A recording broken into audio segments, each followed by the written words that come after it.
മഹാരാഷ്ട്രയിൽ അടുത്ത മുഖ്യമന്ത്രി ആരാകണമെന്ന കാര്യത്തിൽ ഭരണസഖ്യത്തിന്റെ നേതാക്കൾക്കിടയിൽ സമവായമാകാതെ തീരുമാനം നീളുന്നു.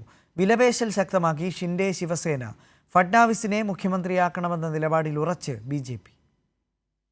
മഹാരാഷ്ട്ര മുഖ്യമന്ത്രി ഏക്നാഥ് ഷിൻഡെ ഭരണഘടനാപരമായ ബാധ്യതയിൽ രാജിവെച്ചെങ്കിലും മുഖ്യമന്ത്രി സ്ഥാനത്തെ ചൊല്ലിയുള്ള സസ്പെൻസ് തുടരുകയാണ്. ബി.ജെ.പിയും ശിവസേന ഷിൻഡെ വിഭാഗവും തമ്മിലാണ് തർക്കം. RSS നേതൃത്വത്തിന്റെ വിശ്വസ്തനും മഹാരാഷ്ട്രയിൽ ബി.ജെ.പിയുടെ വളർച്ചയിൽ നിർണായക പങ്കുവഹിച്ച നേതാവുമായ ഫഡ്നാവിസിനെ മുഖ്യമന്ത്രിയാക്കണമെന്ന നിലപാടിൽ ഉറച്ചു നിൽക്കുകയാണ് ബി.ജെ.പി. അതേസമയം മഹാരാഷ്ട്രയിൽ മറാഠ സമുദായത്തിൽ നിന്നുള്ളവരായിരിക്കണം മുഖ്യമന്ത്രി എന്ന ആവശ്യം ശക്തിപ്പെടുത്തിയാണ് ശിവസേന പിടിമുറുക്കുന്നത്.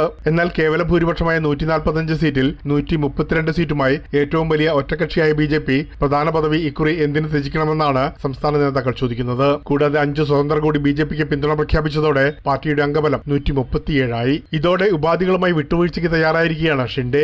മുഖ്യമന്ത്രിയാക്കിയില്ലെങ്കിൽ ആഭ്യന്തരമന്ത്രി പദമാണ് ഷിൻഡെ ആവശ്യപ്പെടുന്നത്. അതല്ലെങ്കിൽ MP ആയ മകൻ ശ്രീകാന്ത് ഷിൻഡെയെ ഉപമുഖ്യമന്ത്രിയാക്കിയും ഒത്തുതീർപ്പിന് ഷിൻഡെ തയ്യാറാണെന്നാണ് പുറത്തുവരുന്ന വിവരങ്ങൾ.